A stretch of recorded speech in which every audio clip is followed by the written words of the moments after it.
அன்பானவர்களே, உங்கள் அனைவரையும் ஆண்டவராய் இயேசு கிறிஸ்து நாமத்தினாலே வாழ்த்துகிறேன். இந்த ஓய்வு நாளிலும் நம்ம ஆண்டவருடைய சமூகத்திலே, ஆண்டவருடைய ஆலயத்திலே காத்திருந்து இறை வழிபாடு நடத்த முடியாத ஒரு சூழல், மீண்டும் கொரோனாவினுடைய அச்சம் ஒரு சில மாவட்டங்களிலே மிக வேகமாக பரவி வருகிற இந்த சூழலிலே அரசின் கட்டுப்பாடுகளை நாம் ஏற்று இந்த நாளிலே காணொளியின் வாயிலாக இந்த ஆராதனையை நடத்துகிறோம். இந்த ஆராதனையிலே மைமை டிவியின் வாயிலாகவும் ஆலயத்தின் யூடியூப் சேனலின் வாயிலாகவும் பங்கு பெறுகிற உங்கள் ஒவ்வொருவரையும் ஆண்டவர் ஆசீர்வதிப்பாராக. ஜெப சிந்தையோடு ஆண்டவருடைய சமூகத்திலே இந்த நேரத்தை செலவிடுவோம். ஆண்டவர் நம்மீது பிரியமாக அவருடைய அருளையும் அவருடைய பேராசீர்வாதத்தையும் அருளி செய்வாராக. யாவரும் இருக்கிற இடங்களிலே ஆண்டவருடைய பிரசனம் நம்மை நிரப்பும்படியாகும். ஆண்டவர் தம்முடைய ஆவியினாலே நம்முடைய உள்ளங்களை ஒருமுகப்படுத்தும்படியாகும். யாவரும் தலைகளை தாழ்த்தி ஜெபம் செய்வோம். எங்களை நேசிக்கிற நல்ல பிதாவே, ஆண்டவர் புதிதான ஒரு வருடத்திற்குள்ளே எங்களை அழைத்து வந்தி கடந்த ஆண்டு தப்பி பிழைத்தோம் என்பதை போல எங்களுடைய வாழ்விலே பல பாடுகள், கொள்ளை நோயினுடைய அச்சம், கொள்ளை நோயினுடைய தாக்கம், இவைகளுக்கு மத்தியிலும் ஆண்டவர் இந்த மரம் இந்த ஆண்டும் இருக்கட்டும் என்று சொல்லி நீர் எங்கள் மீது கிருபை புரிந்தவராக, இரக்கத்தை காண்பித்தவராக நாங்கள் புதிய ஆண்டிற்குள்ளே பிரவேசிப்பதற்கு அருள் புரிந்திருக்கிறேன்.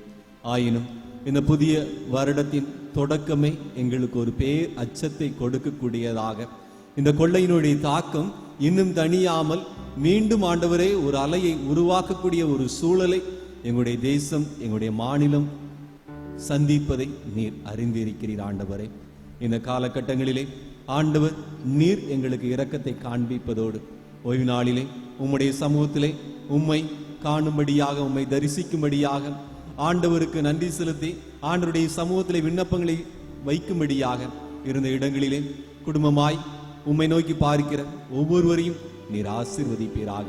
இந்த ஆராதனையிலே எங்களோடு இணைந்து உம்மை மைமைப்படுத்துகிற, எங்களோடு இணைந்து உம்மை ஆராதித்து உம்முடைய வசனத்தை கேட்கும்படியாக தங்களுடைய இருதயத்தை ஒருமுகப்படுத்தி இருக்கிற ஒவ்வொருவரோடும் ஆண்டவர் நீர் பேசுவீராக, நீர் கிரியை செய்வீராக. இயேசுவின் மூலம் ஜெபிக்கிறோம் நல்ல பிதாவே.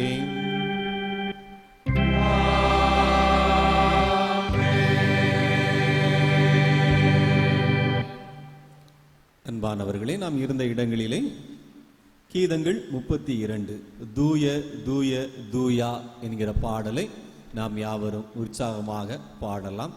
கீதங்கள் 32 தூய தூய தூயா என்கிற பாடலை நாம் பாடுவோம்.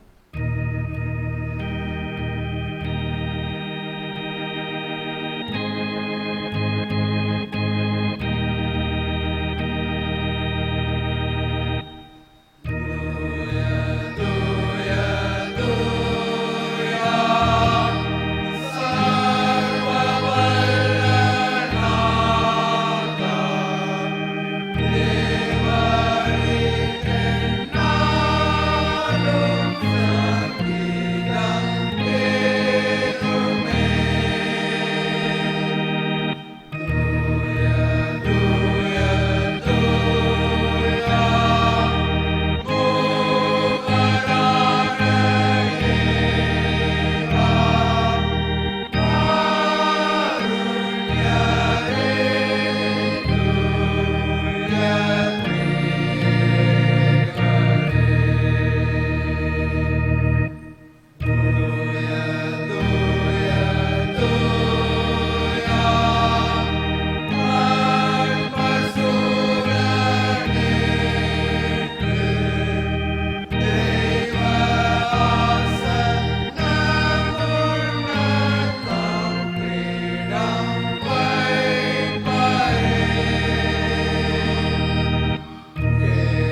ஜெபம் செய்வோம்.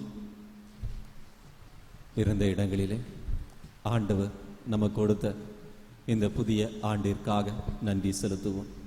ஒருவேளை புதிய ஆண்டிலே இப்படிப்பட்டதான ஒரு அச்சம் நம்முடைய வாழ்விலே காணப்பட்டாலும் ஆண்டுடைய அன்பு மாறாதது, ஆண்டுடைய தயவு மாறாதது. அந்த ஆண்டவருடைய சமூகத்திலே கடந்த ஆண்டு நாம் தப்பி பிழைக்கும்படியாக நமக்கு உதவி செய்த அவருடைய தயவு இரக்கம் இந்த ஆண்டும் நம்மை பாதுகாக்கும் என்கிற நம்பிக்கையோடு ஆண்டவருக்கு நன்றி செலுத்துவோம். ஆண்டவருக்கு ஸ்தோத்திரம் செலுத்துவோம். ஆண்டவர் மாறாதவர். ஆண்டவரை என்னை பாதுகாத்து இருக்கிறேன், என்னுடைய குடும்பத்தை பாதுகாத்து இருக்கிறேன்.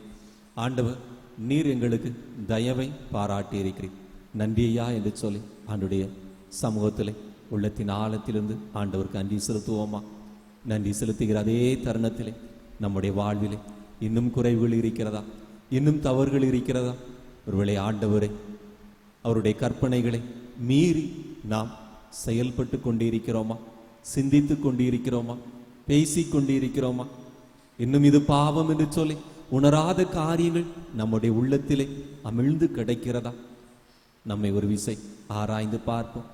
இரக்கமுள்ள ஆண்டவர் நம்முடைய வாழ்விலே தம்முடைய இரக்கத்தை இன்னும் காண்பித்து கொண்டிருக்க, இன்னும் நமக்கு நாட்களை கொடுத்து கொண்டிருக்க, நம்முடைய வாழ்விலே நாம் விட்டுவிட வேண்டும் என்று சொல்லி விரும்புகிற காரியங்களை ஆண்டவர் உணர்த்தும்படியாக நாம் அதை விட்டு விடுவதற்கு ஆண்டவரே நம்முடைய கரங்களை பிடித்து நம்முடைய உள்ளத்தை பக்குவப்படுத்தும்படியாக ஆண்டுடைய சமூகத்திலே அவரை நோக்கி பார்ப்போம். சொல்லாலும் செயலாலும் கரைபட்டு இருக்கிற நம்முடைய கரைகளை ஆண்டவர் நீக்குவார் என்கிற நம்பிக்கையோடு யாவரும் இணைந்து பாவ அறிக்கை ஜெபத்தை ஏறெடுக்கலாம். சர்வ வல்லமை மீது இரக்கமுள்ள பிதாவே,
அமர்ந்திருப்போம். வேத பகுதி வாசிக்கப்படும்.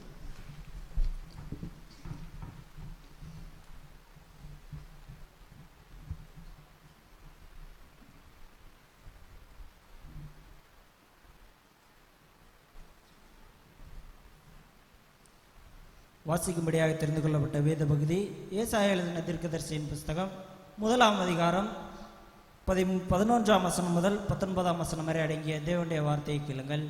ஏசாயா 1ஆம் அதிகாரம் 11ஆம் வசனம் முதல் 19ஆம் வசனம் வரை அடங்கிய தேவனுடைய வார்த்தையை கேளுங்கள். உங்கள் பலிகளின் திரள் எனக்கு என்னத்துக்கு என்று கர்த்தர் சொல்லுகிறார். ஆட்டுக்கடாக்களின் தகன பலிகளும் கொழுத்த மிருகங்களின் நினமும் எனக்கு அரோசிகமாயிருக்கிறது. காளைகள் ஆட்டுக்குட்டிகள் கடாக்களுடைய இரத்தத்தின் மேல் எனக்கு பிரியமில்லை. நீங்கள் என் சந்ததியில் வரும்போது என் பிரகாரங்களை இப்படி மிதிக்க வேண்டும் என்று உங்களிடத்தில் கேட்டது யார்? இனி வீண் காணிக்கைகளை கொண்டு வர வேண்டாம். தூபங்காட்டுதல் எனக்கு அருவருப்பாயிருக்கிறது. நீங்கள் அக்கிரமத்தோடு ஆசரிக்கிற மாதப்பிறப்பையும் ஓய்வு நாளையும் சபை கூட்டத்தையும் நான் இனி சகிக்க மாட்டேன். உங்கள் மாதப்பிறப்புகளையும் உங்கள் பண்டிகைகளையும் என் ஆத்மாவிருக்கிறது. அவைகள் எனக்கு வருத்தமாயிருக்கிறது. அவைகளை சுமந்து இளைத்து போனேன். நீங்கள் உங்கள் கைகளை விரித்தாலும் என் கண்களை உங்களை விட்டு மறைக்கிறேன். நீங்கள் மிகுதியாய் ஜெபம் பண்ணினாலும் கேளேன். உங்கள் கைகள் இரத்தத்தினால் நிறைந்திருக்கிறது. உங்களை கழுவி சுத்திகரியுங்கள். உங்கள் கிரியைகளின் பொல்லாப்பை என் கண்களுக்கு மறைவாக அகற்றிவிட்டு தீமை செய்தலை விட்டு ஓயுங்கள். நன்மை செய்யப்படுங்கள், நியாயத்தை தேடுங்கள். ஒடுக்கப்பட்டவனை ஆதரித்து திக்கச்ச பிள்ளையின் நியாயத்தையும் விதவையின் வழக்கத்தையும் விசாரியுங்கள். வழக்காடுவோம் வாருங்கள் என்று கர்த்தர் சொல்லுகிறார். உங்கள் பாவங்கள் சிவேரெஞ்சிருந்தாலும் உறைந்த மலையைப் போல் வெண்மையாகும். அவைகள் இரத்தாம்பர சிவப்பாயிருந்தாலும் பஞ்சை போலாகும். நீங்கள் மனம் வருந்தி செவி கொடுத்தால் தேசத்தின் நன்மையை புசிப்பீர்கள். வாசிக்கும்படியாக தெரிந்து கொள்ளப்பட்ட வேத பகுதியை வாசித்தாயிற்று. செய்தி கேட்பதற்கு ஆயத்தமாக கீதங்கள் 478 தூய்மை பெற நாடு கர்த்தர் பாதமே என்கிற பாடலை பாடலாம். கீதங்கள் 478.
அன்பானவர்களே, உங்கள் அனைவரையும் ஆண்டவராய் இயேசு கிறிஸ்து நாமத்தினாலே வாழ்த்துகிறேன். ஒருவேளை வேகமாக இந்த கொரோனாவின் 3வது அலை பரவிக்கொண்டிருக்கிற இந்த சூழலிலே அரசினுடைய கட்டுப்பாடுகளை நிச்சயமாக நாம் பின்பற்ற வேண்டும். முகக்கவசங்களை கண்டிப்பாக நீங்கள் அணியுங்கள். முடிந்த அளவு தேவையில்லாத பிரயாணங்களையும் நீங்கள் தவிர்த்திடுங்கள். இந்த 3வது அலையிலிருந்து ஆண்டவர் நம்மை காக்கும்படியாக ஆண்டவர் மீது நம்பிக்கையுள்ளவர்களாயிருங்கள். ஆண்டவர் நிச்சயமாக நமக்கேற்ற உதவிகளை ஆண்டவர் தருவாராக. இந்த நாளிலும் ஆண்டவர் நம்மோடு பேசும்படியாக ஒரு விசை தலைகளை தாழ்த்தி ஜெபம் செய்வோம். அன்பு நிறைந்த ஆண்டவரே, உம்முடைய வார்த்தையை கேட்க வேண்டும் என்று சொல்லி ஆர்வத்தோடு உம்மை நோக்கி பார்க்கிற எங்கள் ஒவ்வொருவரோடும் ஆண்டவர் நீர் பேசுவீராக. உம்முடைய வார்த்தையினாலே எங்களோடு நீர் இடைபடுவீராக. இயேசுவின் மூலம் ஜெபிக்கிறோம் நல்ல பிதாவே, ஆமென்.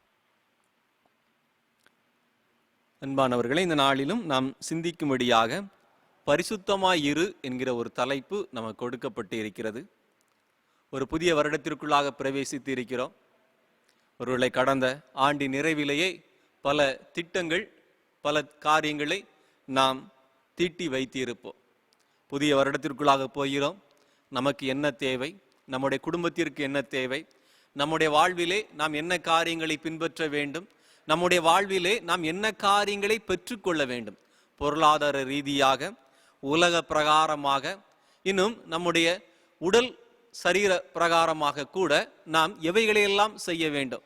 கண்டிப்பாக காலைன்னு சொன்ன வாக்கிங் போகணும்னு சொல்லி சில பேர் பிரார்த்தனை பண்ணியிருப்பாங்க. சில பேர் இந்த ஆண்டு இந்த ஒரு காரியத்தை என்னுடைய குடும்பத்திலே நான் செய்து முடித்தாக வேண்டும். ஒரு வீடு கட்டுகிற பணியோ, பிள்ளையுடைய திருமண காரியமோ, இப்படி ஏதோ ஒரு காரியங்களை தங்களுடைய உள்ளங்களிலே தீர்மானம் பண்ணினவர்களாக தங்களுடைய குடும்பத்தோடு கலந்து ஆலோசித்து இந்த 2022ஆம் ஆண்டிலே நாம் இதை நிச்சயமாக நிறைவேற்றி விட வேண்டும் என்று சொல்லி பலவிதமான காரியங்களை யோசித்தவர்களாக, தீர்மானித்தவர்களாக நாம் இந்த வருடத்திற்குள்ளே பிரவேசித்து இருப்போம். ஆயினும் இவைகளுக்கு மத்தியிலே ஏதோ ஒரு சிலருடைய தீர்மானங்கள் சற்று வித்தியாசமாக, உலக பிரகாரமாகவோ, பொருளாதார ரீதியாகவோ, சரீர பிரகாரமாகவோ அல்லாமல் உள்ள பூர்வமாக, ஆண்டவரே இந்த 2022வது ஆண்டிலே நான் உம்மோடு இன்னும் கிட்டி சேர்வேன், நான் ஒழுங்கா பைபிள் வாசிப்பேன், ஒழுங்கா ஆலயம் செல்வேன், இனி நான் தவறான காரியங்களை செய்ய மாட்டேன், இந்த 2021வது ஆண்டிலே என்னுடைய உள்ளத்திலே காணப்பட்ட பாவ அழுக்குகள் மீண்டும் என்னிடையே வந்துவிடக் கூடாது என்று சொல்லி தீர்மானம் பண்ணினவர்களாக, தன்னுடைய உள்ளத்தையும் சிந்தனையும் ஆண்டவருக்கு சொல்லி ஒப்பு கொடுத்தவர்களாக, இந்த ஆண்டிலே ஆண்டவர் என்னோடு வாசம் பண்ணுவதற்கும், நான் ஆண்டவரோடு வாசம் பண்ணுவதற்கும், ஆண்டவரோடு வாழ்வதற்கும், என்னுடைய வாழ்வு புதிய வாழ்வாக, இரட்சிப்பின் அனுபவம் நிறைந்தவைகளாக, மீட்பின் அனுபவம் நிறைந்தவைகளாக காணப்பட வேண்டும். நான் ஆண்டவரை பற்றிய கனிகளால் நிறைந்தவனாக நான் காணப்பட வேண்டும், ஆண்டவரை பற்றிய கனிகளால் நிறைந்தவளாக நான் காணப்பட வேண்டும் என்று சொல்லி தங்களுடைய உள்ளத்திலே தீர்மானம் பண்ணினவர்களாக அநேகர் இந்த புதிய ஆண்டிற்குள்ளே வந்திருப்பீர்கள். மிகுந்த மகிழ்ச்சி. அருமையானவர்களே, இந்த வாரத்திலும் நாம் தியானிக்கும்படியாக நமக்கு கொடுக்கப்பட்டிருக்கிற ஒரு தலைப்பும் நம்முடைய உள்ளபூர்வமாக நாம் எடுக்க வேண்டிய தீர்மானத்தை பற்றியதாக காணப்படுகிறது. பரிசுத்தமாயிரு என்கிற ஒரு தலைப்பை இந்த வாரத்திலே நமக்கு கொடுத்திருக்கிறார்கள். அதற்கு ஆதாரமாய் கொடுத்திருக்கிற வசனம் ஏசாயா தீர்க்கதரிசியின் புஸ்தகம் 1வது அதிகாரம் 16வது வசனம். அந்த வசனத்தை வாசிக்கிறேன். உங்களை கழுவி சுத்திகரியுங்கள், உங்கள் கிரியைகளின் பொல்லாப்பை என் கண்களுக்கு மறைவாக அகற்றிவிட்டு தீமை செய்தலை விட்டு ஓயுங்கள் என்று சொல்லி அங்கு ஏசாயா தீர்க்கனின் மூலமாக ஆண்டவர் சொல்லுகிற ஒரு காரியம் அங்கு சொல்லப்பட்டு இருக்கிறது. ஆண்டவர் தீர்க்கனின் மூலமாக தாம் தெரிந்தெடுத்த தம்முடைய சொந்த ஜனம் என்று சொல்லி ஆண்டவர் பிரித்தெடுத்த இஸ்ரவேல் யூதேயா ஜனங்களுக்கு ஆண்டவர் சொல்லுகிற ஒரு காரியம், உங்களை கழுவி சுத்திகரியுங்கள் என்று சொல்லி இருக்கிறது. எப்பொழுது நாம் கழுவுவோம்? நம்முடைய கால்களை, நம்முடைய கைகளை நாம் எப்பொழுது கழுவுவோம்? எப்பொழுது நம்முடைய கையிலே அழுக்கப்பட்டு இருக்கிறதோ, எப்பொழுது நம்முடைய கை கால் கரையாய் இருக்கிறதோ, சகதியாய் நிறைந்து இருக்கிறதோ, அதை நாம் கழுவும்படியாக உடனடியாக முயற்சி செய்வோம். அருமையானவர்களே, இங்கு ஆண்டவர் அவ்விதமாகத்தான் தீர்க்கனின் மூலமாக சொல்லுகிறார். உங்களுடைய பாவ அழுக்க நீங்க என்ன செய்யுங்க? கழுவி சுத்திகரிங்க. நீங்கள் பாவத்தோடு இருக்கக்கூடாது, நீங்கள் பரிசுத்தமாய் இருக்க வேண்டும் என்று சொல்லி ஆண்டவர் அங்கு சொல்லுகிறார். சொன்னது மாத்திரமல்ல, அவர் சொல்லுகிற ஒரு காரியம், உங்களை சுத்திகரித்தால் மாத்திரம் போதாது, உங்கள் கிரியைகளின் பொல்லாங்கை விட்டு நீங்கள் விலக வேண்டும் என்று சொல்லி, உங்களுடைய பொல்லாப்பை என்னுடைய கண்களுக்கு மறைவாக நீங்கள் அகற்றி போடுங்க. உங்களை வெறுமனை கழுவி சுத்திகரித்தால் மட்டும் போதாது என்று சொல்லி ஆண்டவர் இங்கு சொல்லுகிறார். ஒரு பழமொழி சொல்லுவார்கள், சாகும் வரை சவக்குழி, அதுவரை சாக்கடை குழி என்று சொல்லி. சாகும்போது சவக்குழி, சவக்குழிக்கு போவது வரை சாக்கடை குழி என்று சொல்லி. ஒருவேளை அதற்கு உதாரணமாக ஒரு சில விலங்குகளை சொல்லுவார்கள். எவ்வளவு குளிப்பாட்டி எங்க கொண்டு வச்சாலும் அது மீண்டும் எங்க தான் போகுது? சகதிக்கு தான் போகும் என்று சொல்லி சொல்லுவார்கள். இன்று மனிதன் சவக்குழிக்கு போகும் வரை சாக்கடை குழிகளிலே நிறைந்த அழுக்கான விலங்குகளைப் போல தன்னுடைய உள்ளத்தை பாவ அழுக்குகளினாலே நிறைத்தவனாக காணப்பட்டு கொண்டிருக்கிறான். இங்க ஆண்டவர் சொல்றாரு, நீ ஒருக்கா மட்டும் கழுவுனா போதாதுப்பா, மீண்டும் அந்த பாவ அழுக்குக்குள்ள நீ போகாம இருக்க வேண்டும். அதற்கு நீ அந்த பொல்லாங்கை விட்டு அகல வேண்டும், நீ தீமை செய்வதை விட்டுவிட வேண்டும் என்று சொல்லி ஆண்டவர் சொல்லுவதை நாம் இங்கு பார்க்கலாம். தீமை செய்வது, பொல்லாங்கு செய்வது, இது நம்மை விட்டு அகன்று போக வேண்டும். இது நம்மோடு கூட இருந்து கொண்டு நம் அனுதினம் கைகளையும் கால்களையும் கழுவி சுத்திகரிப்பதை போல நம்முடைய உள்ளத்தை ஆண்டவர் சுத்திகரிக்க வேண்டும் என்று சொல்லி நின்று கொண்டிருப்பது அல்ல. மாறாக உள்ளத்தை சுத்திகரிக்க வேண்டும் என்று சொல்லி விரும்புகிற நாம், உள்ளத்தை சுத்திகரிக்க வேண்டும் என்று சொல்லி ஆண்டவருடைய சமூகத்திலே ஜெபிக்கிற நாம் பொல்லாப்பை விட்டு விலகுகிறவர்களாக, தீமையை விட்டு நாம் ஓய்கிறவர்களாக, நம் ஆண்டவருடைய பரிசுத்தத்திற்கு நேராக பயணப்படுகிறவர்களாய் நாம் காணப்பட வேண்டும். அதைத்தான் இங்கு ஆண்டவர் தீர்க்கனின் மூலமாக சொல்லுகிறார். அருமையானவர்களே, ஒருவேளை ஆண்டவர் ஏன் பரிசுத்தமாய் இருக்க வேண்டும் என்று சொல்லி சொல்லுகிறார்? ஒருவேளை ஆண்டவர் ஏன் இப்படி பாவ அழுக்கைகளை எல்லாம் நீங்க கழுவுங்க, ஒருவேளை பாவத்திலிருந்து நீங்க வெளியே வாருங்க, மீண்டும் அந்த பொல்லாங்கு, தீமை, தவறு இவைகள் உங்களிடம் காணப்படக்கூடாது என்று சொல்லி ஆண்டவர் திரும்ப திரும்ப வேதத்திலே அடிக்கடி தம்முடைய ஜனங்களோடு, அதுவும் தாம் தெரிந்தெடுத்த தம்முடைய ஜனங்களோடு அதிகமாக பேசி இருக்கிறாரே. ஏன் ஆண்டவர் இவ்விதமாக சொல்லியிருக்கிறார் என்பதை நாம் பார்க்கும் பொழுது 2 காரியங்களை நாம் புரிந்து கொள்ள முடியும். முதலாவது, நம்முடைய ஆண்டவர் பரிசுத்தராய் இருக்கிறார். நம்மை படைத்து, நம்மை பாதுகாத்து, நம்மை அனுதினமும் பராமரித்து கொண்டு இருக்கிற நம்முடைய ஆண்டவர் பரிசுத்தராய் இருக்கிறார். லேவியராகமம் 11வது அதிகாரம் 45வது வசனம் இவ்விதமாய் சொல்லுகிறது. லேவியராகமம் 11வது அதிகாரம் 45வது வசனம், நான் பரிசுத்தர், ஆகையால் நீங்களும் பரிசுத்தராய் இருங்கள் என்று சொல்லி அங்கு ஆண்டவர் தம்முடைய தீர்க்கனின் மூலமாக தம்முடைய ஜனங்களோடு சொல்லுகிறார். முதலாவது அந்த ஆண்டவர் சொல்லுகிற ஒரு காரியம், நான் பரிசுத்தருப்பா, நான் பரிசுத்தர். அருமையானவர்களே, ஆண்டவரை சொந்த தெய்வமாய் கொண்டிருக்கிற, ஆண்டவருடைய சொந்த பிள்ளை என்று சொல்லி அழைக்கப்படுவதற்கு விரும்புகிற நாம் முதலாவது நம்முடைய ஆண்டவர் பரிசுத்தர் என்பதை அறிந்து கொள்ள வேண்டும். நம்முடைய ஆண்டவர் பரிசுத்தமான தெய்வம். நம்முடைய ஆண்டவரிலே எந்த பழுதும் இல்லை என்பதை இயேசு கிறிஸ்துவினுடைய வாழ்விலே நாம் அறிந்து கொள்ள முடியும். எந்த விதமான பாவமும் அவரை ஒட்டாதபடி முழுமையான பரிசுத்தம் உள்ள ஒரு மனிதனாக அவர் இந்த பூமியிலே வாழ்ந்து காட்டினார். ஒரு மனிதன் பரிசுத்தமாய் வாழ முடியுமா என்கிற கேள்விக்கு இயேசு கிறிஸ்து வாழ முடியும் என்பதை இந்த உலகத்திலே வாழ்ந்து காட்டினார். அந்த தெய்வம் நம்முடைய தெய்வமாய் காணப்படுகிறார். அந்த ஆண்டவர் உங்களையும் என்னையும் படைத்தவராய் காணப்படுகிறார். அந்த ஆண்டவர் இன்று உங்களையும் என்னையும் போஷித்து பராமரிக்கிறவராக, பாதுகாக்கிறவராய் காணப்படுகிறார். எனவே அந்த ஆண்டவரை தெய்வமாய் கொண்டு இருக்கிற, அந்த பரிசுத்தரை தெய்வமாய் கொண்டு இருக்கிற நாம் பரிசுத்தராய் இருக்க வேண்டும். அருமையானவர்களே, வேதம் சொல்லுகிறது ஆண்டவர் பரிசுத்தர், உங்களை அழைத்தவர் பரிசுத்தர் என்று சொல்லி புதிய ஏற்பாட்டிலே சொல்லப்பட்டு இருக்கிறது. அருமையானவர்களே, ஆண்டவர் பரிசுத்தராய் காணப்படுகிறார். ஆண்டவர் பரிசுத்தராய் காணப்படுகிறார். எனவே பாவங்களோடு வாழ்ந்து கொண்டு இருக்க கூடாது. பாவ காரியங்களிலே நாம் எப்பொழுதும் உழன்று கொண்டிருக்க கூடாது. பாவத்தை விட்டு விலகிறவர்களாக நம்முடைய ஆண்டவர் பரிசுத்தர். அவர் நம்மை பரிசுத்தத்திற்கு என்று சொல்லி அழைத்தும் இருக்கிறார். உபாகமம் 7வது அதிகாரம் 6வது வசனம் வீதமாய் சொல்லுகிறது, நீ உன் தேவனாய கர்த்தருக்கு பரிசுத்த ஜனம், பூச்சக்கரத்தில் உள்ள எல்லா ஜனங்களிலும் உன் தேவனாய கர்த்தர் உன்னை தமக்கு சொந்தமாய் இருக்கும்படி தெரிந்து கொண்டார் என்று சொல்லி. அருமையானவர்களை, ஏன் பரிசுத்தமாய் இருக்க வேண்டும் என்றால், முதலாவது நம்முடைய ஆண்டவர் பரிசுத்தர், இரண்டாவது நம்மை பரிசுத்தத்திற்கு என்று சொல்லி அழைத்து இருக்கிறார். அவர் பரிசுத்தர் மாத்திரமல்ல, நம்மையும் பரிசுத்தவானாய் வாழ்வதற்கு என்று சொல்லி அழைத்தவராக, பரிசுத்தவானாய் நாம் வாழ்வதற்கு என்று சொல்லி அழைக்கப்பட்டிருக்கிறவர்களாய் நாம் காணப்படுகிறோம். அருமையானவர்களே, நம்முடைய தேசத்திலே அன்னை தெரசாவுடைய பணியை, சேவையை யாரும் அவ்வளவு சீக்கிரமாக மறந்திருக்க முடியாது. அவருடைய பணி மிகவும் சிறப்பானது. நம்முடைய சொந்த ஜனங்களை நாம் நேசித்ததை விட பல மடங்கு சிறப்பான தியாக அன்பை வெளிப்படுத்தின ஒரு அருமையான தாயார். அந்த அன்னை தெரசா உயிரோடு வாழும்பொழுதே வாழும் புனிதர் என்று சொல்லி அநேகரால் அவர் போற்றப்பட்டார். அநேக பத்திரிகைகள் அவருடைய மிக சிறப்பான அர்ப்பணிப்பை, சேவையை, தியாகத்தோடு அந்த அம்மையார் செய்த காரியங்களை பாராட்டி இருந்தது. போப்பாண்டவர் கூட அம்மையாரை, அன்னை தெரசாவை அவர் இந்தியா வரும்பொழுது பார்த்து சந்தித்து தன்னுடைய வாழ்த்தை சொல்லிவிட்டு கடந்து சென்றார்.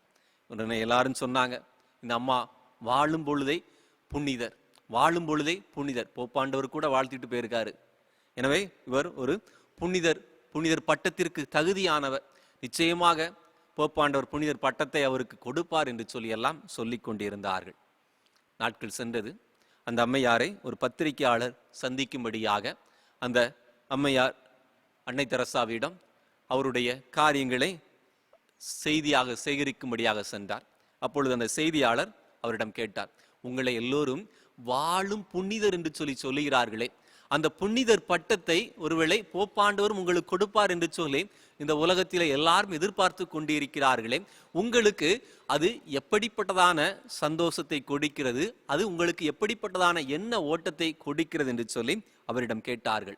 ஒருவேளை புனிதர் பட்டம் எல்லாரும் மரித்த பின்புதான் பெற்றுக்கொள்வார்கள். ஆனால் இன்று உங்களை உலக மனிதர்கள் மாத்திரம் அல்ல, ஒருவேளை இந்த உலகத்திலே மிக சிறப்பானவர்கள் கூட வாழும் புனிதர் என்று சொல்லி உங்களுடைய வாழ்க்கையை, உங்களுடைய அழகான அன்பை, உங்களுடைய சேவையை பாராட்டி உங்களை வாழும் புனிதர் என்று சொல்லி ஒரு உயர்வான பட்டத்திற்கு ஒருவேளை உங்களை தகுதியானவர்களாக கருதி உங்களை பாராட்டுகிறார்களே என்று சொல்லி அந்த செய்தியாளர் கேட்ட பொழுது அந்த அன்னை தெரசா புன்முறுவலோடு அவர் சொன்னார், புனிதம் என்பது பட்டம் அல்ல, அது ஒரு வாழ்வு. புனிதம் என்பது பட்டம் அல்ல, அது ஒவ்வொருவரும் வாழ வேண்டிய வாழ்வு. ஆண்டவர் என்னை இந்த சேவை செய்யும்படியாக அழைத்திருக்கிறார். இந்த சேவையிலே நான் உண்மை உள்ளவனாக, நான் ஒழுக்கம் உள்ளவளாக, நான் பரிசுத்தமானதை செய்தவளாய் நான் காணப்பட்டேன். எனவே பரிசுத்தம் என்பது பட்டம் அல்ல, பரிசுத்தவான் என்பது பட்டம் அல்ல, பரிசுத்தம் என்பது ஒவ்வொருவனுடைய வாழ்வு என்று சொல்லி அந்த அம்மையார் சொன்னார்களாம். அருமையானவர்களே, எவ்வளவு உண்மை என்று சொல்லி பாருங்கள். சொன்னது மாத்திரம் அல்ல, அந்த செய்தியாளரை பார்த்து கேட்டாங்களாம், தம்பி, நீங்க உங்களுடைய இந்த செய்தி சேகரிப்பு பணியை நீங்கள் எப்படி செய்து கொண்டு இருக்கிறீர்கள்? உண்மை உள்ளவர்களாக, பரிசுத்தம் உள்ளவர்களாக செய்து கொண்டு இருக்கிறீர்களா என்று சொல்லி திருப்பி ஒரு கேள்வியை கேட்டார்களாம். வாழும் புனிதர் என்று சொல்லி பாராட்டப்பட்ட அந்த தாயார், வாழும் புனிதர் என்று சொல்லி சொல்லப்பட்ட அந்த தாயார், புனிதர் என்பது பட்டம் அல்ல, பரிசுத்தம் என்பது பட்டம் அல்ல, அது ஒரு அங்கீகாரம் அல்ல, அது நாம் ஒவ்வொருவரும் வாழ வேண்டிய அனுதின வாழ்வு.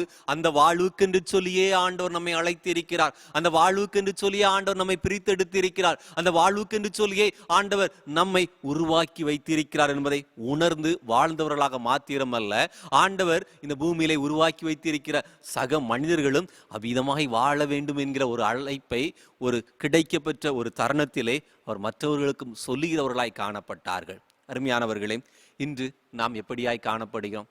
நம்மளை 2 பேர் நல்லவன் சொல்லி சொன்னா நமக்கு ஒருவேளை அது சமுதாயத்திலே ஒரு அங்கீகாரமாகி விடுகிறது. நம்மை ஒரு பரிசுத்தவான் என்று சொல்லி சபையிலே 4 பேர்கள் பாராட்டி விட்டால் ஒருவேளை நாமும் வாழும் புனிதர்களைப் போல ஒருவேளை இந்த பூமியிலே நான் பரிசுத்தமானாய் காணப்படுகிறேன் என்று சொல்லி ஒருவேளை ஏதோ ஒரு மிகப்பெரிய கிரீடத்தை நம்முடைய தலையிலே யாரோ கொண்டு வந்து விட்டார்கள் என்று சொல்லி ஒருவேளை நாம் இந்த உலகத்திலே சபையிலே முக்கியமானவர்களாக, நாம் ஒருவேளை நாம் சிறப்பானவர்களாக ஒருவேளை பெற முடியாத ஒரு பட்டத்தை பெற முடியாத, ஒருவேளை செய்ய முடியாத ஒரு சாதனையை செய்துவிட்டவர்களாக நம்முடைய உள்ளம் மிகப்பெரிய சந்தோஷத்திலே தத்தளிக்கிறது. அருமையானவர்களே, ஒருவேளை பரிசுத்தம் என்பது ஏதோ ஒரு சாரார்களுக்கு மாத்திரம், ஒருவேளை பரிசுத்தம் என்பது எல்லாருக்குமானது அல்ல. ஒருவேளை பரிசுத்தம் என்பது ஒருவேளை சிறப்பாய் நடக்கிறவர்களுக்கு கொடுக்கப்படுகிற அங்கீகாரமாக நாம் எண்ணிக்கொண்டிருக்கிறவர்களாய் காணப்படுகிறோம். அருமையானவர்களே, அதனாலதான் இன்னைக்கு ஒருவனை நல்லவன் சொல்லி சொல்றத ஒருவேளை உலகம், ஆகா இவர்கள் நல்லவர்களா, ஒருவேளை இவர்கள் சிறப்பானவர்களா என்று சொல்லி ஏக்கத்தோடு பார்க்கிற காரியம். ஏனென்றால் உலகத்திலே இன்று நல்லவர்களை விட கெட்டவர்கள் பெருகிவிட்டார்கள். ஒருவேளை நன்மை செய்கிறவர்களை விட தீமை செய்கிறவர்கள் பெருகிவிட்டார்கள். ஒரு நல்லதை நினைக்கிறவர்களை, நல்லதை விதைக்கிறவர்களை விட ஒருவேளை தீமையை செய்கிறவர்களை, தீமையை விதைக்கிறவர்கள் என்று பெருகிவிட்ட ஒரு சூழலிலே ஒருவேளை நல்லவர்களை நாம் காண்பது அரிது என்கிற ஒரு மிகப்பெரிய காலகட்டத்திற்குள்ளே நாம் இன்றைய தினத்திலே நாம் வந்துவிட்டோம். அருமையானவர்களே, ஆயினும் ஆண்டவர் நம்மை அழைத்த அழைப்போ, ஆண்டவர் நம்மை தெரிந்தெடுத்த அழைப்போ பரிசுத்தமானதற்கு என்பதை நாம் மறந்துவிடக்கூடாது. ஆண்டவர் நம்மை பரிசுத்தத்திற்கு என்று சொல்லி அழைத்திருக்கிறார் என்பதை நாம் மறந்துவிடக்கூடாது. ஒருவேளை பரிசுத்தம் என்பது ஒரு குறிப்பிட்ட ஆசாரியர்களுக்கு, ஒரு குறிப்பிட்ட ஊழியர்களுக்கு, ஒருவேளை ஒரு குறிப்பிட்ட சபையை சார்ந்தவர்களுக்கு என்று சொல்லி நாம் எண்ணிவிடக்கூடாது. நாம் ஒவ்வொருவரும் பரிசுத்தமாய் வாழ வேண்டும் என்று சொல்லிதான் ஆண்டவர் விரும்புகிறார். எல்லாருக்கும் ஆண்டவர் வேணும்னு சொல்லி ஆசைப்படுதும் இல்ல. எல்லாரும் ஆண்டவர் என்னோடு கூட இருக்க வேண்டும், அவங்க கிட்ட ஆண்டவர் பேசின மாதிரி, ஆண்டவர் அவர்களுக்கு அள்ளி அள்ளி கொடுத்தது போல, அவர்களோடு ஆண்டவர் உறவாடினது போல, அந்த ஊழியக்காரரோடு ஆண்டவர் பேசினது போல என்னோடும் பேச வேண்டும் என்று சொல்லி நாம் விரும்புகிறோமே. அருமையானவர்களே, பரிசுத்தத்திற்கு மாத்திரம் ஏன் நாம் விலகி நிற்கிறோம்? பரிசுத்தமானாய் வாழ்வதற்கு மாத்திரம் ஏன் நாம் தூர ஒதுங்கி நிற்கிறோம்? பரிசுத்தமானாய் வாழ்வதற்கு மாத்திரம் ஏன் நாம் தயக்கம் பாராட்டுகிறோம்? அருமையானவர்களே, நம்மோடு காணப்படுகிற உலக பாவ காரியங்களிலே நாமும் ஒருவேளை அனுதினமும் அதிலே பிரவேசிக்கக்கூடிய சூழலிலே நாம் எப்படிப்பட்டவர்களாய் காணப்படுகிறோம்? அருமையானவர்களே, நாம் எப்படிப்பட்ட சிந்தையுடையவர்களாய் காணப்படுகிறோம்? அருமையானவர்களே, யோசித்து பார்க்க அழைக்கப்படுகிறோம். பரிசுத்தமான ஆண்டவர் நம்மை பரிசுத்தத்திற்கு என்று சொல்லி அழைத்திருக்கிறார். நம்மை பரிசுத்தத்திற்கு என்று சொல்லி அழைத்திருக்கிறார். எனவே நம்முடைய வாழ்விலே பரிசுத்தம் எல்லா சூழலிலும் காணப்படும். ஒரு முறை ஒரு ஊழியர் விமானத்திலே பயணம் செய்து கொண்டிருந்தார். அது நெடுந்தூர பயணம். அது நெடுந்தூர பயணமாய் இருந்தபடியினாலே விமானத்திலே பயணிக்கிற பயணிகளுக்கு தேவையான உணவு பரிமாறப்பட்டது. அந்த உணவு பரிமாறக்கூடிய அந்த சூழலிலே அநேகருக்கு அதிலே போதை வஸ்துக்களும் பரிமாறப்பட்டது. அதிலே கொஞ்சம் ஒயினை எல்லாத்துக்கும் குடிப்பதற்கு என்று சொல்லி கொடுத்தார்கள். இந்த ஊழியரிடமும் விமான பணிப்பெண் ஒயினை குடிக்கும்படியாக கொடுக்கிறார். இந்த ஊழியக்காரரோ, இல்லையம்மா, நான் இதை அருந்த மாட்டேன் என்று சொல்லி சொல்லுகிறார். இல்லை, எங்கள் ஃப்ளைட்டில் எல்லாத்துக்குமே நாங்கள் ஃப்ரீயாக கொடுக்குறோம். நெடுந்தூர பயணம், உங்களுடைய களைப்பு போக்குவதற்கும், நீங்கள் இறங்கும்போது அங்கு காணப்படுகிற குளிரை உங்களுடைய சரீரம் தாங்கிக் கொள்வதற்கும் இது உதவியாக காணப்படும். சோர்வு நீங்கி நீங்கள் அந்த இடத்திலே இறங்குவதற்கு ஏதுவாக இருக்கும். எனவே இந்த நேரத்திலே எல்லாருக்கும் கொடுக்கப்படக்கூடிய இயல்பான ஒன்று தான், நீங்கள் எடுத்துக்கொள்ளுங்கள். இதுக்கு தனியாக காசு பணம் எதுவும் நீங்கள் கொடுக்க வேண்டிய தேவையில்லை என்று சொல்லி அந்த விமான பணிப்பெண் அவள் சொல்லுகிறாள். இந்த ஊழியக்காரர் சொல்றாரு, இல்லையம்மா, நான் குடிக்க மாட்டேன். ஏனெனில் நான் ஒரு ஊழியக்காரன், நான் கிறிஸ்துவை தரித்திருக்கிற ஒரு கிறிஸ்தவன், நான் அவருடைய ஊழியத்தை செய்து கொண்டிருக்கிற ஊழியக்காரன், நான் அதை குடிக்க கூடாது என்று சொல்லி அவர் சொன்னாராம். உடனடியாக அந்த பணிப்பெண் சொன்னாராம், ஊழியக்காரங்களாக இருந்தால்தான் என்ன, நீங்க ஆண்டவருடைய பணியை செய்கிறவராய் இருந்தால்தான் என்ன. இங்க பாருங்க, இந்த ஃபிளைட்ல வேண்டாம் என்று சொல்லி சொன்ன ஒரே ஒரு நபர் நீங்கள் மாத்திரம்தான், நீங்கள் அதை குடிங்கள் என்று சொல்லி அவர் அந்த பணிப்பெண் சொன்னாராம். உடனடியாக அவர் எதிர்த்து ஒரு கேள்வி கேட்டாராம், சரியம்மா, நான் குடிக்கன்னு சொல்லி சொல்றீங்களே, நீங்க குடிச்சிங்களா? இல்லை, நாங்கள் டூட்டியில் இருக்கோம், அதனால் நாங்கள் குடிக்கக்கூடாது. சரி, நீங்கள் டூட்டியில் இருக்கீங்க, குடிக்கக்கூடாது. விமானத்தை ஓட்டுகிற பைலட்டுக்கு கொடுத்தீங்களா?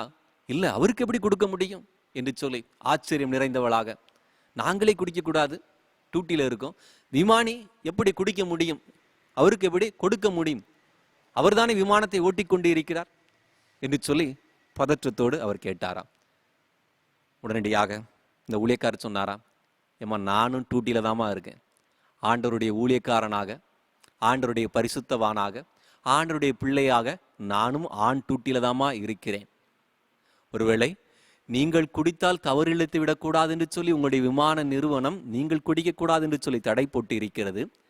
இந்த விமானம் சரியான இடத்திலே இறங்குவதற்கு, சரியான பாதையிலே செல்வதற்கு விமானி குடிக்கக்கூடாது என்று சொல்லி தடை போட்டு இருக்கிறார்கள். ஒருவேளை இதை குடித்தால் நான் சரியானவனாய் காணப்படுவேனா? எல்லாரும் குடிக்கிறார்கள், இலவசமாய் கிடைக்கிறது என்பதற்காக நான் எப்படி அதை அருந்த முடியும்? நான் கிறிஸ்தவனாக, ஆண்டவருடைய ஊழியக்காரனாக, ஆண்டவருடைய பரிசுத்தவானாக நான் ஆண்டூட்டில இருக்கம்மா, நான் அதை அருந்த முடியாது என்று சொல்லி அந்த ஊழியக்காரர் சொன்னாராம். ஆம், எத்தனை உண்மை! அருமையானவர்களே, நாம் எத்தனை பேர்கள் அந்த சிந்தையோடு காணப்படுகிறோம்? நான் கிறிஸ்தவன், எப்பொழுதும் கிறிஸ்து என்னிலே காணப்படுகிறார், நான் கிறிஸ்துவை தரித்து கொண்டவனாய் காணப்படுகிறேன். எனவே இந்த உலகத்திலே காணப்படுகிற எந்த பாவங்களும், எந்த பாவ எண்ணங்களும், எந்த பாவ காரியங்களும் என்னை மேற்கொண்டு விடக்கூடாது என்கிற எண்ணம் உடையவர்களாக நாம் எத்தனை பேர்கள் காணப்படுகிறோம்? நான் எப்பொழுதும் ஆண் டூட்டியில, நான் கிறிஸ்துவோடு தான் காணப்படுகிறேன், நான் தனியாள் இல்லை என்று சொல்லி எத்தனை பேர்கள் நம்பிக்கையோடு நாம் சொல்லுகிறவர்களாய் காணப்படுகிறோம்? அன்பானவர்களை, நாம் யோசித்து பார்க்க அழைக்கப்படுகிறோம். இந்த சிந்தை நம்மிலே காணப்படும் பொழுது இந்த ஆண்டு நமக்கு ஒரு இரட்சிப்பின் ஆண்டாக, ஒரு புது வாழ்வின் ஆண்டாக நிச்சயமாய் காணப்படும். அருமையானவர்களை, நம்மை அழைத்தவர் உண்மை உள்ளவராக, நம்மை அழைத்தவர் பரிசுத்தம் உள்ளவராக, அவர் இரட்சிப்புக்கென்று சொல்லி நம்மை அழைத்தவராக, அவர் இரட்சகராக ஒருவேளை உலக பிரகாரமான ஆசீர்வாதத்தை மாத்திரமல்ல, நம்முடைய உள்ளபூர்வமான வாழ்வையும் புதுப்பிப்பதற்கு, உள்ளபூர்வமான காரியங்களிலும் ஆண்டவர் புது நன்மைகளை அள்ளி கொடுப்பதற்கு ஆர்வம் உள்ளவராக ஆண்டவர் நம்மை அழைத்திருக்கிறார். அருமையானவர்களே, இந்த வாழ்வு, இந்த ஆண்டு நமக்கு ஒரு இரட்சிப்பின் ஆண்டாக, ஒரு பரிசுத்தத்தின் ஆண்டாக, நான் பரிசுத்தமாய் இருப்பேன் என்று சொல்லி ஆண்டுடைய சமூகத்திலே நாம் பொருத்தனை பண்ணி ஜெபிக்கிற ஆண்டாக, இந்த ஆண்டிலே ஒருவேளை ஆண்டவர் தாமே நன்மைகளை கொடுத்து நம்மளை ஆசீர்வதிக்க வேண்டும் என்று சொல்லி விரும்புகிற அதே தருணத்திலே, ஆண்டவரே, என்னுடைய உள்ளத்தையும் நீர் பரிசுத்தமாக்கி என்னை உம்முடைய சொந்த குமாரனாக, உம்முடைய சொந்த குமாரத்தியாக, உம்முடைய பரிசுத்தவானாக, பரிசுத்தவாட்டியாக நீர் என்னை ஏற்றுக்கொள்ளுமையா என்று சொல்லி ஆண்டுடைய சமூகத்திலே நம் ஆண்டவரை நோக்கி ஜெபிப்போமா? பரிசுத்தமாய் இருக்க வேண்டியதின் அவசியத்தை ஆண்டவர் நம்மோடு எடுத்து சொன்னார். புதிய வருடத்திற்குள்ளே வந்திருக்கிற நம்முடைய வாழ்வு புதிதாய் காணப்பட வேண்டும் என்று சொல்லி ஆண்டவர் நம்மோடு சொன்னார். உலக செழிப்பு மாத்திரமல்ல, உன்னதத்தின் இரட்சிப்பும் நமக்கு முக்கியம் என்பதை ஆண்டவர் எடுத்து சொன்னார். ஆண்டவருடைய பாதத்திலே, ஆண்டவரே, இந்த ஆண்டு என்னுடைய வாழ்விலே ஒரு இரட்சிப்பின் ஆண்டாக காணப்பட ஆண்டவர் உதவி செய்யுமையா என்று சொல்லி ஆண்டவரை நோக்கி பார்க்கலாமா? நாம் எந்த இடத்தில் இருந்தாலும் ஆண்டவர் நம்மை நோக்கி பார்க்கிறார். அவருடைய கண்கள் உங்கள் ஒவ்வொருவரையும் பார்த்து கொண்டே இருக்கிறது. அவருடைய ஆலயத்திற்கு செல்ல முடியவில்லை என்கிற உங்களுடைய உள்ள குமுறுதலையும் ஆண்டவர் அறிவார். உங்களுடைய உள்ளத்தின் வாஞ்சையும் ஆண்டவர் அறிவார். ஆண்டவர் உங்களை பார்த்து கொண்டே இருக்கிறார். உங்களுடைய உள்ளத்திலே நீங்கள் பேசிக்கொண்டே இருக்கிற ஜெப சிந்தையை கேட்டுக்கொண்டே இருக்கிறார் என்கிற சிந்தையோடு ஆண்டவருடைய சமூகத்திலே, ஆண்டவரே, என்னை இரட்சியும் ஐயா, இரட்சகராக இந்த உலகத்திற்கு வந்த ஆண்டவரின் இரட்சிப்பை எனக்கு தாருமையா என்று சொல்லி கேட்போமா? ஆண்டவரே, இன்னும் இரட்சிக்கப்படாத என்னுடைய குடும்பத்தினர் உண்டை, இரட்சிப்பின் அவசியத்தை பல நேரம் சொல்லியும் புரிந்து கொள்ளாதவர்களாக இந்த உலகத்தின் வேஷத்தோடு அலைகிறவர்களாய் காணப்படுகிறார்களே, ஆண்டவரே, என்னுடைய குடும்ப உறவுகளை நீர் இரட்சியும் ஐயா. வேதத்தை மறந்து, ஆலயத்தை மறந்து, ஜெபத்தை மறந்து, ஆண்டவருடைய கட்டளைகளை மறந்து தன்னுடைய மனம்போன போக்கிலே வாழ்ந்து கொண்டே இருக்கிற என்னுடைய உறவுகளுக்காக, என்னுடைய குடும்பத்தில் உள்ளவர்களுக்காக, நான் நேசிக்கிற என்னுடைய நண்பர்களுக்காக, என்னோடு வாழ்கிற என்னுடைய பட்டணத்திலே காணப்படுகிறவர்களுக்காக, ஆண்டவரே, நீர் அவர்களை ரட்சிக்க வேண்டும் என்று சொல்லி உம்மை நோக்கி பார்க்கிறோமையா என்று சொல்லி ஆண்டவரை நோக்கி பார்ப்போமா? உலகத்திலே கொள்ளை நோய்கள் திரும்ப திரும்ப நமக்கு எதையோ ஒன்றை சொல்லித்துக் கொண்டு இருக்கிறது. ஆண்டவர் பொறுமையாய் நம்முடைய வாழ்விலே, நம்முடைய நாட்களிலே ஏதோ ஒரு காரியத்தை உணர்த்தி கொண்டு இருக்கிறார். இன்னும் நம்முடைய உள்ள உணர்வு அடையாமல் ஏன் இருக்க வேண்டும்? இன்னும் ஏன் நாம் ஆண்டவரை, ஆண்டுடைய இரட்சிப்பை ருசி பார்க்காமல் இருக்க வேண்டும்? ஆண்டுடைய சமூகத்தில், ஆண்டவரே, என்னை நீ இரட்சியுமையா என்று சொல்லி கேட்போமா? கிருபையும் இரக்கமுள்ள ஆண்டவர், இரட்சகராக இந்த உலகத்தில் உள்ள மனிதர்களை இரட்சிக்கும்படியாக இந்த உலகம் தேடி வந்த நல்ல மீட்பரை, ஆண்டவர் உம்முடைய பிறப்பால் இந்த உலகத்தின் பாவங்கள் எல்லாம் கழுவி சுத்திகரிக்கப்பட்டு மனிதன் புதியனாக மாற வேண்டும் என்று சொல்லி, புதிய வாழ்வை சுதந்திரித்துக் கொள்ள வேண்டும் என்று சொல்லி, முந்தின வாழ்வு கசப்பு நிறைந்தவைகளாக, கண்ணீர் நிறைந்தவைகளாக, கவலைகள் நிறைந்தவைகளாக, போராட்டங்கள் நிறைந்தவைகளாய் காணப்பட்டாலும் ஆண்டவர் நீர் எங்களுக்கு ரட்சிப்பென்னும் புது வாழ்வை கொடுத்து உம்முடைய ரட்சிப்பினாலே நீர் எங்களை இடைக்கட்டிக் கொள்கிறவராய் காணப்படுகிறபடினாலே உமக்கு ஸ்தோத்திரம் செலுத்துகிறோம் அப்பா. ஆண்டவரே, இந்த ஓய்வு நாள் எங்களுக்கு ஆலயங்கள் உம்முடைய வழிபாடுகளுக்கு திறக்க முடியாத ஒரு சூழல் இருந்தாலும் ஆண்டவரே, எங்களுடைய உள்ளமாகிய ஆலயம், ஆண்டவர் ஆராதிக்கிற, ஆண்டவர் விரும்பி வாசம் பண்ணுகிற ஆலயம் உமக்கு என்று சொல்லி, உம்மை தொழுகை செய்ய வேண்டும் என்று சொல்லி திறந்து ஆண்டவரை நோக்கி பார்க்கிறவர்களாய் நாங்கள் காணப்படுகிறோம் அப்பா. ஆண்டவர், இந்த வேளையிலே எங்களோடு பேசின வசனத்திற்காக நன்றி செலுத்துகிறோம். ஆண்டவர், நாங்கள் பரிசுத்தமாய் இருக்க வேண்டும் என்று சொல்லி எங்களோடு நீர் பேசினீரே. ஆண்டவர், எங்களை அழைத்தவர் பரிசுத்தமுள்ளவராய் காணப்படுகிறீர். ஆண்டவரே, அந்த பரிசுத்தம் எங்களுக்கும் காணப்பட வேண்டும். அப்பொழுதுதான் ஆண்டவர் எங்களோடு கூட இருப்பீர். ஆண்டவரோடு நாங்கள் இருக்க முடியும் என்று சொல்லி நீர் எங்களுக்கு இந்த நாளிலே உம்முடைய வசனத்தை போதித்தீரை. நன்றி செலுத்துகிறோம் அப்பா. பல நேரங்களிலே உம்மை நாங்கள் தூர வைத்து பார்க்கிறவர்களாக, நாங்கள் ஆண்டவரை தூர தள்ளி நின்று மாத்திரம் வணங்குகிறவர்களாக காணப்படுகிறோம் அப்பா. ஆண்டவர், எங்களோடு வாசம் பண்ணும்படியாக விருப்பம் உள்ளவராக, எங்களோடு எப்பொழுதும் இடைபடுவதற்கு, எங்களோடு எங்களுடைய உள்ளத்திலே நீர் எப்பொழுதும் தங்கி வாசம் பண்ணுவதற்கு விருப்பம் உள்ளவராய் நீர் காணப்படுகிறீர் என்பதை இந்த நாளில் நாங்கள் புரிந்து கொண்டோம் அப்பா.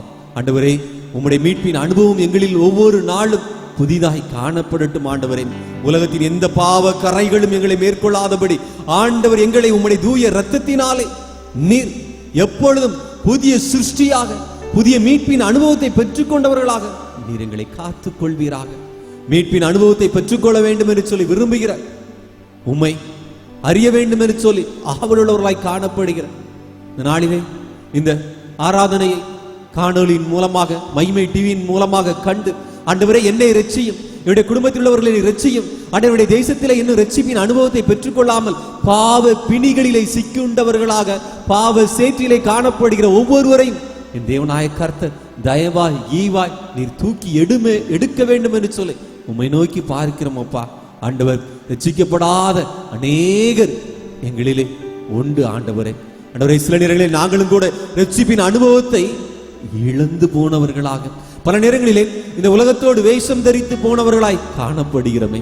தயவாய் எங்களை மன்னித்து உம்முடைய புது சிருஷ்டியாக எங்களை உம்முடைய அபிஷேக தைலத்தினாலே அபிஷேகம் வைப்பா.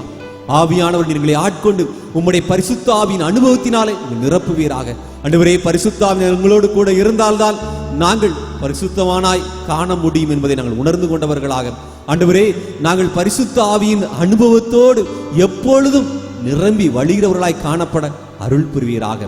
வேதத்தை வாசிக்கிறவர்களாக மாத்திரம் அல்ல, ஜெப தூபத்தை ஆண்டவரை நாங்கள் செலுத்துகிறவர்களாக மாத்திரம் அல்ல, எங்களுடைய உள்ளமும் எப்பொழுதும் வேத வசனங்களினாலே நிறைந்து, வேத வெளிச்சத்தினாலே எங்களுடைய அறிவு கண்கள் திறக்கப்பட்டவைகளாக, எது பாவம் எது ஆண்டவருக்கு பிரியமில்லாது என்பதை உணர்ந்து நாங்கள் சரியான பாதைகளை பயணிக்க அருள் புரிவீராக.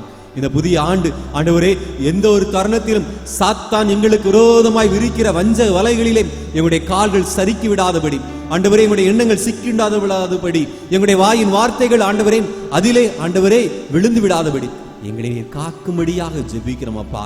என்னுடைய கால்களுக்கு தீபமாய் காணப்படுகிற உம்முடைய வேத வசனத்தினாலே எங்களை நீ சீர்படுத்துவீராக. ஆண்டவர் நீர் எங்களை சீர்படுத்துவீராக. அவைகளினாலே உலக பிரகாரமாக எங்களுக்கு காணப்படுகிற எல்லா சிறையிருப்புகளையும் ஆண்டவர் மாற்றி போடுவீராக. ஒரு புதிய வருடத்திற்குள்ளே புதிய எதிர்பார்ப்புகளோடு, புதிய கனவுகளோடு ஆண்டவர் இந்த ஆண்டு எங்களுக்கு இந்த நன்மைகளை தருவார் நீ நம்பிக்கையோடு கடந்து வந்து நிற்கிறோம் அப்பா. ஆனால் எங்களுக்கு முதல் வாரமே மிகப்பெரிய அச்சத்தை கொடுக்கக்கூடியதாக ஒரு கொள்ளை நோயின் ஆண்டவரே மிக அதிகப்படியான பரவுகளை சந்திக்கக்கூடிய வேளையாக வந்துவிட்டதப்பா. மனம் கலங்கினவர்களாக ஆண்டவரே, மனம் உடைந்தவர்களாக ஆண்டவரே, இந்த ஆண்டும் என்னுடைய வாழ்விலே முன்னேற்றம் இருக்காதோ, இந்த ஆண்டும் என்னுடைய வாழ்விலே உலக பிரகாரமான சிறையிருப்பு, உலக பிரகாரமான பாடு துன்பம் வியாதி என்னை விட்டு போகாதோ, இந்த ஆண்டும் என்னுடைய பிள்ளையுடைய வாழ்விலே நன்மைகள் கிடைக்காதோ, இந்த ஆண்டும் என்னுடைய வாழ்விலே ஆசீர்வாதங்கள் குறைந்து போய்விடுமோ, இந்த ஆண்டும் என்னுடைய வாழ்விலே என்னுடைய முயற்சிகள், என்னுடைய கையின் பிரயாசங்கள் வீணாய் போய்விடுமோ, இந்த ஆண்டு நாங்கள் குடும்பமாக மகிழ்ந்திருக்க முடியாதோ என்று சொல்லி ஆண்டவரே பலவிதமான எண்ண ஓட்டங்களோடும் கவலைகளோடும் எங்களோடு இணைந்து உம்மை இந்த நேரத்திலே ஜெபித்து கொண்டே இருக்கிற, உம்மை நோக்கி பார்த்து கொண்டே இருக்கிற ஒவ்வொருவருக்கும் ஆண்டவர் இரக்கம் பாராட்டுவீராக. ஆண்டவர் அவர்களுக்கு நீ இரக்கத்தை காண்பிப்பீராக. உம்முடைய கிருபைகளினாலே அவர்களை மூடிக்கொள்ளும் அப்பா. ஆண்டவருடைய கையின் பிரயாசங்கள், ஆண்டவருடைய எதிர்பார்ப்புகள், அவர்கள் கண்ணீரோடு உம்முடைய சமூகத்திலே கேட்ட ஜெப விண்ணப்பங்கள் எல்லாம் உம்முடைய சமூகத்திலே ஆமென் என்று சொல்லி பதில் கொடுக்கும்படியாக ஆண்டவர் நீர் ஆட்சி புரிகிறவராய் காணப்படுகிறேன். உன்னதத்தில் மாத்திரமல்ல, இந்த பூமியிலும் உம்முடைய ஆளுகை தான். உம்மை மீறி எந்த கொள்ளை நோயும் எங்களை ஒன்றும் செய்துவிட முடியாது, எந்த கொள்ளை நோயும் எங்களை ஒன்றும் செய்துவிட முடியாது என்கிற நம்பிக்கையோடு நாங்கள் ஒவ்வொரு நாளையும் எதிர்கொள்ள ஆண்டவரே, கொள்ளை நோயினாலே நாங்கள் கற்றுக்கொண்ட அநேக பாடங்கள் உண்டு. அவைகளிலே ஆண்டவரே நாங்கள் சரியானதை உம்முடைய நாம மைமைக்கு சொல்லி செய்து உம்முடைய நாமத்தை நாங்கள் இறுக பிடித்து கொண்டவர்களாய் காணப்பட ஆண்டவர் அருள் புரிவீராக. தொடர்ந்து எங்களோடு கூட இருமப்பா. நாளை தினம் ஆண்டவரே எங்களுடைய வாழ்விலே ஒரு புதிய ஆசீர்வாதத்துக்கு நேரான ஒரு நாளாக அமையட்டும் அப்பா. ஆண்டவருடைய கிருபை ஆண்டவர் இந்த நாளிலே எங்களோடு கூட இருக்கட்டும் அப்பா. முழு ஊரடங்காய் காணப்பட்டாலும் ஆண்டவர் இந்த கொள்ளை நோயிலிருந்து முழுமையான விடுதலையை ஆண்டவர் தேசம் சுதந்திரித்துக் கொள்வதற்கு ஆண்டவர் இரக்கம் பாராட்டுவீராக. அரசு வைத்திருக்கிற கட்டுப்பாடுகளிலே ஆண்டவரை நாங்களும் அதற்கு ஏற்றவாறு ஆண்டவரை எங்களை நாங்கள் காத்துக்கொள்ள ஆண்டவர் அருள் புரியும். இயேசுவின் மூலம் ஜெபிக்கிறோம் நல்ல பிதாவே.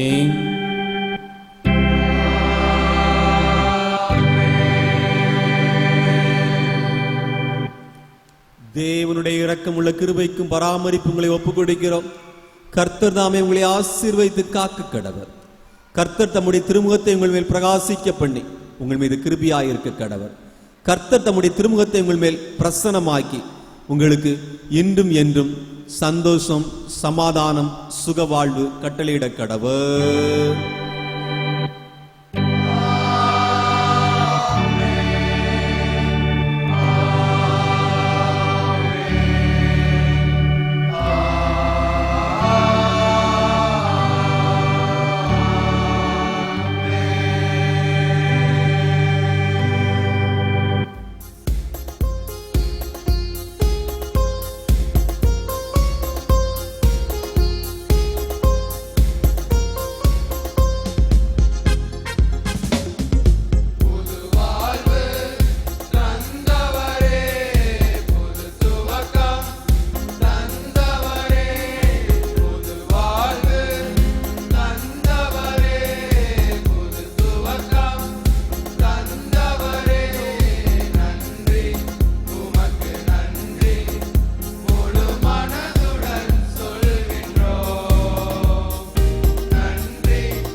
கர்த்தர் தாமே உங்களை ஆசீர்வதிப்பாராக.